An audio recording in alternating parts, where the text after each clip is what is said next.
Hey folks, and welcome back to Canada's Boxing Channel. I hope everyone's doing well. I spent what felt like 18 weeks, but in fact it was only about 49 minutes, listening to the humblest man in boxing, a man who owns the hard road, a man who at various times in his career has demonstrated prowess by nearly shattering a plexiglass that separated a frightened KSI from himself. A man who delivered the headbutt that was heard around the world and taught many of us who are not headbutt aficionados a lesson, because many of us thought that when you headbutted somebody, they got hurt. Fool us, as the big John Fury showed us. The concept of headbutting somebody is to indeed injure yourself. Who knew? I lived for many years without knowing that. Anyways, the Prince of Pugilism, the King of Knockouts, the Sultan of the Sweet Science, Big John Fury has broken his silence. Interviewed in Budapest, where he waxed lyrically about various things: architecture, religion, the Hungarian people, and his son, Tommy Fury, and at great length, his son, Tyson Fury. With respect to Tommy Fury, apparently Tommy Fury has depression, had suffered from one of the worst hand injuries the top surgeon in the UK had ever seen. And Big John brought him back from the miseries of depression, saying to him, you don't want to be an old fellow sitting in a pub, supping on your pint, you've got nothing. He did allude to the fact that Tommy Fury was the architect of his own problems with respect to his marital issues. I mean, I understand. You know, young fellow, £10 million in the bank, feeling a bit depressed, just happened to fall into somebody else's vagina. I mean, you weren't even expecting it, right? And it happened. Poor fellow. Poor boy. Anyhow, he's now back following his father's footsteps, large though they are, on the hard road, fighting some chap in Budapest this coming Friday. But anyways, few of us are desperately interested in the machinations of young Thomas Fury. We are probably more interested in the trials and tribulations of the Gypsy King, Tyson Fury. And oh my goodness, there is a lot to unpack. I should say that I'm going to keep this video quite short. People who are interested in listening to all the pearls of wisdom that Big John Fury is sharing with the world at large can find the full 49-minute interview on Seconds Out.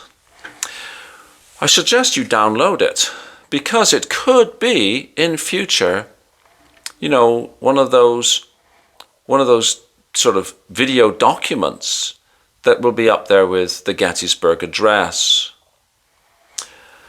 Such was the wisdom that was shared. Apparently, Tyson Fury had his belts stolen. He was robbed. And if you parse what John Fury is saying, Turki al-Sheikh was behind this. He couldn't probably pay Tyson enough money for a rematch if Tyson had won the first fight. I actually was wondering whether or not we as fans should start a GoFundMe to help Mr. Alal Sheikh, because if he's hard up of a few bob, maybe we won't get to see the fights we want to see.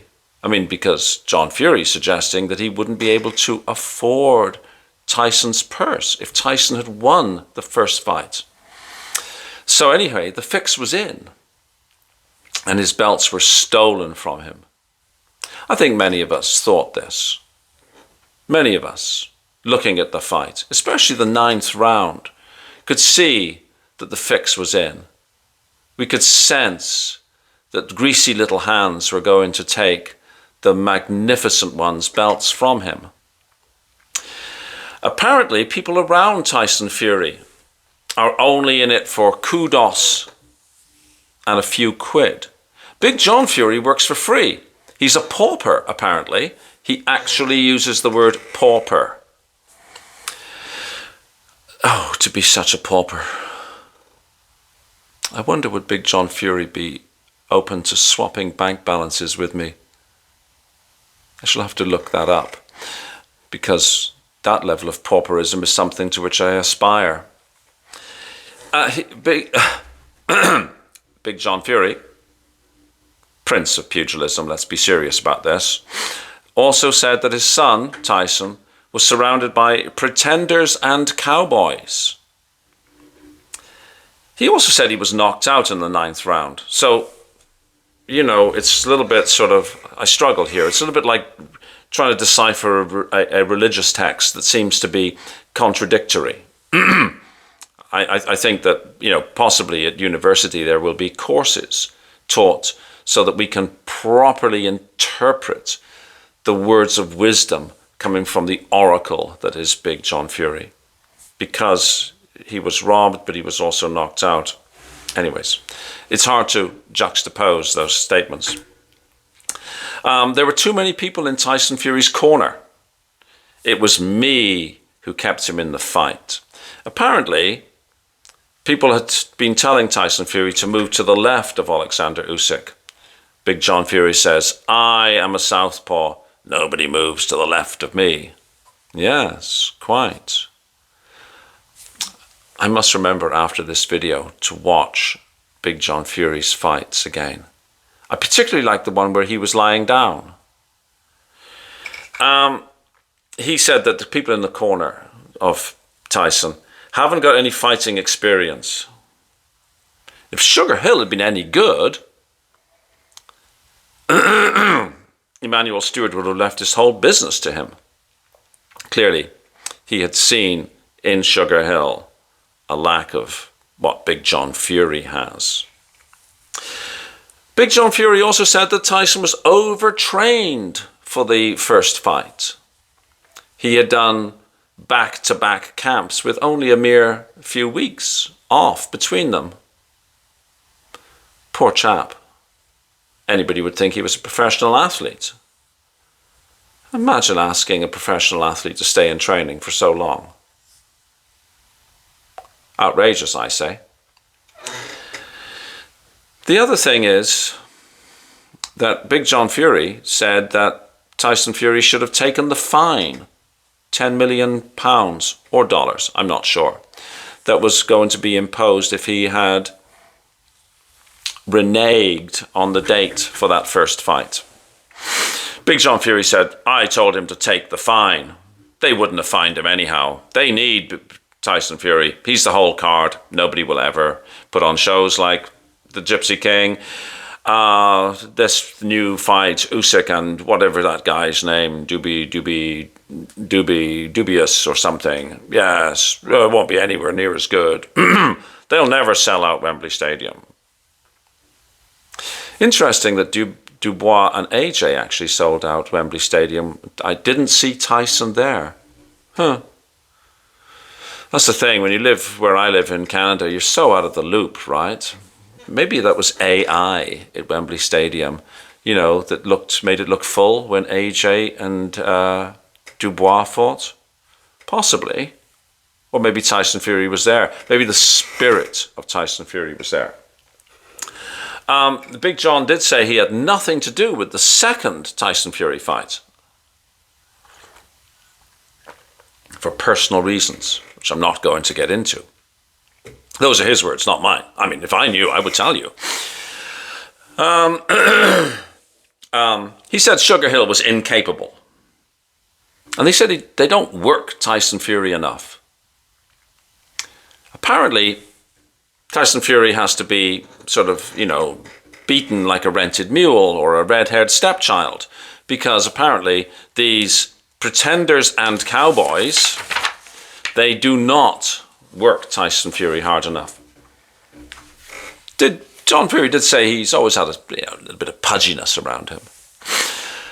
I wonder, is that pudginess possibly as a result of hounding down 16 pints of best bitter and puking your guts up outside a pub? Had I been there, I might have asked, but Ayman Khan, more genteel than I am, didn't ask that. The funny thing is, if you're hounding ales and wolfing down kebabs and stuff like that, that does tend to lead to pudginess, doesn't it? I ate a box of cookies yesterday and I gained 3 or 4 pounds, which is crazy because the box of cookies was like 500 grams. Funny. Anyhow, Big John Fury has said, look what I've done with Tommy. This is the fellow who fell into someone's vagina, remember? He's guided him to where he is now. Yes. No doubt helping him through the airport. And Roman Fury as well. He spoke in glowing terms about Roman Fury. But there we go.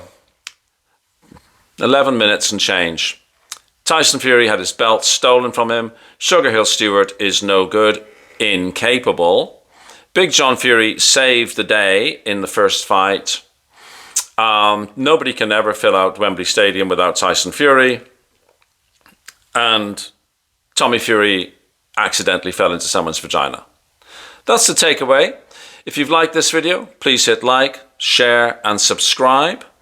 And remember, on the Ard Road or something like that. Anyways, if you happen to be on the hard road, hopefully your road gets easier as the day continues. Thank you very much for watching.